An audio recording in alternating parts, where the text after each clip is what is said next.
Hello everyone, hope you're doing well. Big game at the London Stadium on Saturday afternoon as West Ham take on Chelsea, and it's time to see what the other side are thinking. I'm pleased to be joined by Drog Baba to get his thoughts on all things Chelsea, as well as see what he thinks on West Ham ahead of that fixture, and if we continue to make it a bit of a difficult ground for Chelsea to go to. Thank you very much for joining me. I appreciate it. How's it's early days, but what have you made of your own season so far? Thank you so much, Gio. Thank you for having me on. I feel that I'm not too disappointed, neither I'm over the moon with the start, to be honest, because 4 matches is a very less sample size to make any kind of perceptions very early on in the season. We've got a new manager. Uh, all, all of us know that we've made tons of signings, loads of signings, and I don't know. I'm not pretty sure also that what's the plan with all these signings. Like when we already had players like Mudrik, then you got Sancho, then you got Nkunku. Like you got too many players with similar profiles. So slowly and steadily, it's starting to come about. You can really see like what the shape will be, what the starting 11 will be. We all had a doubts over the center back pairing, so now it is becoming clearer. Okay, Fofana and Colville is the way to go. Then what happens in the midfield situation, how Palmer will be used. So all these things are coming about slowly and surely. It'll take some time. I think there will be some results which will not go our way, but now is the time to show some faith in the manager, give him some time. I'm quite hopeful and quite optimistic because I like the manager, the way he approaches the press conferences and way he analyzes the games after the game is done, and way he pinpoints, okay, these were the mistakes that were made and these were the things that we did well. And his substitutions have been on point so far. Like I've really liked his in-game management so far. So it's been okay. It's been quite encouraging, but I won't get too ahead of myself and say, oh, we'll win everything this season. No, it'll take some time for everything to come together. In regards to your new manager, Maresca, Mm, obviously you're speaking highly mm, of him now, but mm, if you go back a couple of months when Pochettino was dismissed and then mm. Maresca was first appointed, what was your reaction to that appointment? Were you confident you've got the right man, or were you a little bit worried that perhaps he's got, I don't want to say a lack of experience, but his CV, he's a younger manager, so his CV isn't as big as what perhaps previous managers at Chelsea like Carlo Ancelotti and Antonio Conte's had. So what did you think of the appointment of Maresca when it first occurred?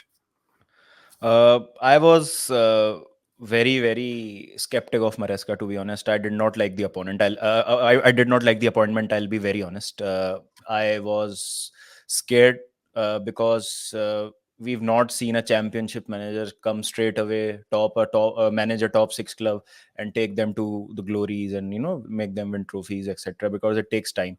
I thought it's going to be Graham Potter 2.0. I thought that owners don't have a clue what they're doing right now, but clearly like based on the preseason also, it was not a good preseason for us. Like we lost to Celtic really thrashed us in that preseason friendly, and apart from 1 or 2 games, I did not see too much positives.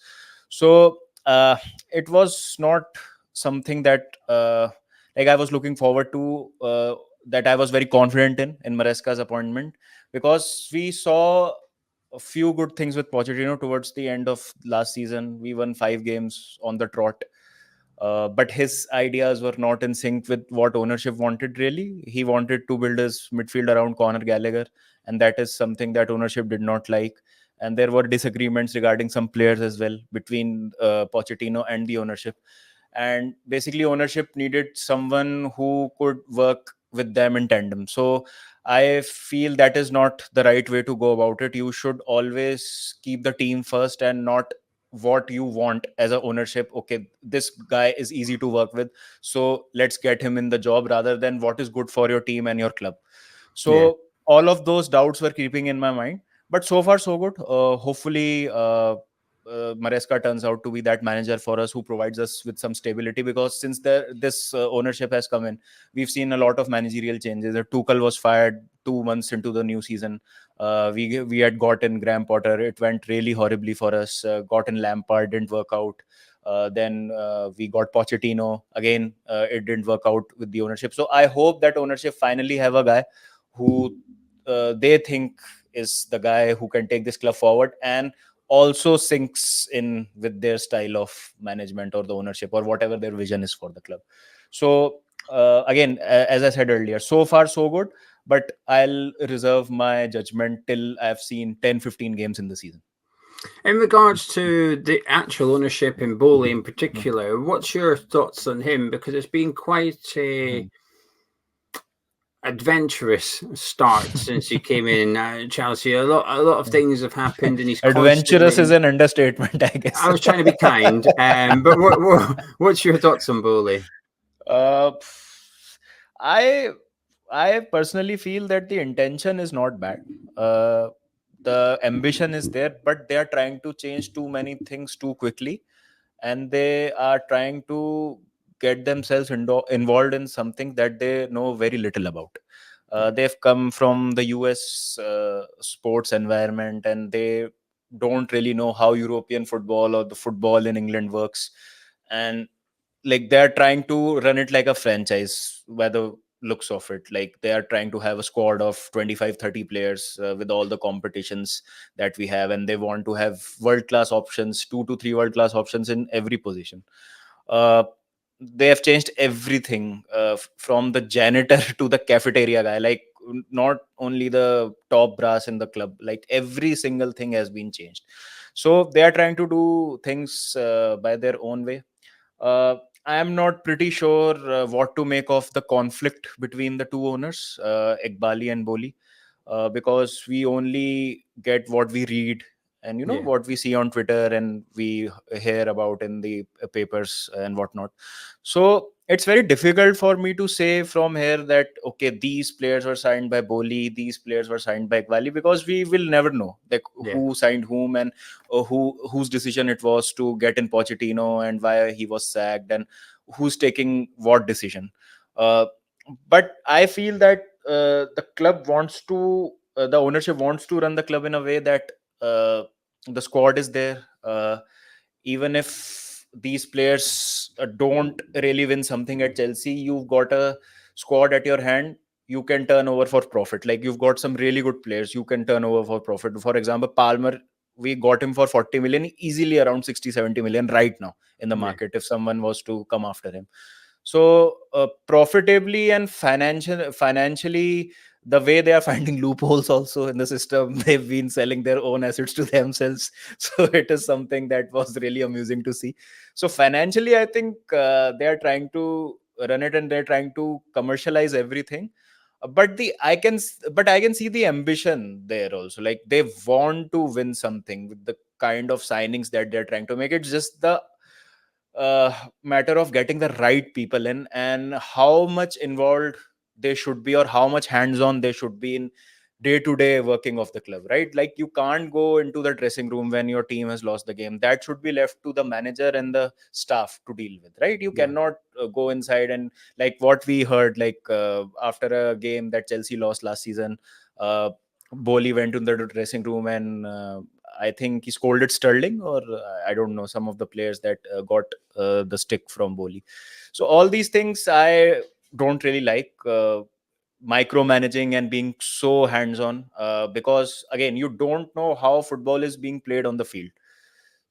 So I just hope that what they're trying to do should make sense sooner rather than later, because we were only 5 points off Champions League place last season. Uh, Aston Villa finished 5 points above us. Spurs were 3 points above us, despite the start that they had last season. And if we had qualified for that fourth spot, suddenly it would have made sense. All of this would have started making sense, right? So it's not that bad the way it is being made out. But yeah, we need to do something serious this season, and top four is the bare minimum standard this season. I don't really care about the domestic cups. I don't really care about the Conference League, to be honest. With all due respect, a Conference League is a competition which we should not be in. The kind of money that we've spent and the kind of ambition that we have as Chelsea Football Club. Anything less than a top four finish or outside Champions League places is a failure for me, at least as a fan. So let's see. Because if we don't get that Champions League spot, all of these things will be said on the social media, and these things will keep repeating. Like, okay, ownership don't have a clue. They keep on signing players. Players don't have a future. There is no style of play and everything. So that is also a very crucial thing from this season's point of view. Do you think you'll get top four? I hope so. I see, again, it's very very early in the season, because we've seen teams who have had great starts then collapse when the fixture congestion comes in, and when they're back to back fixtures, you're playing Europe, you're playing FA Cup, Yeah. suddenly a couple of injuries to your key players, and bam, you lose your way in the season. So right now, if you see, Liverpool just lost a game, although it's a blip. I think it's a blip. Liverpool will be back to winning ways. The way they played against Milan the other day, it was they played brilliantly. Uh, Spurs have not had a decent start to the season. Aston Villa will suffer this season because of Europe. What happened to Newcastle maybe last season might happen to Aston Villa this Yeah. season. Man United again don't look really don't look very convincing to me. Uh, so there is a chance. Like, apart from Arsenal and Man City, Liverpool also I consider in the top three. But that fourth place is up for taking, like Spurs, Aston Villa, Chelsea, Man United, maybe Newcastle this season. If they don't have injuries, they've got a really good squad. West Ham have a really good squad. Uh, Signed really good players. I really like the signing of Todibo. I think he's a brilliant player. So West Ham with Lopetegui, you never know. He's a madman, but again, tactically, he's a really nice manager. So it will be a tough fight, but I think the squad is there, the depth is there, and we should be making top four. I know you've just touched upon it, but what's your thoughts on West Ham? Do you have any strong opinions in regards to the team, any players, the manager? I personally feel very uncomfortable when we visit West Ham away, because in past 2-3 seasons it's not been a good outing for us. Last season, I remember first game we had played against Liverpool at home. We played really well. It was a 1-1 draw. Then the next game, when I thought that we should build on that performance, we lost to West Ham 3-1. So it has been a difficult game for us in the recent past. At Stamford Bridge, I think we have a better record Yeah. against West Ham. But even before, also when used to play at Upton Park, it's never been an easy outing. So West Ham, this particular fixture is going to be difficult. West Ham, I feel, have got a really good bunch of talented players. Like, I really like Jared Bowen. I think he's a very good player. Had a really good last season as well.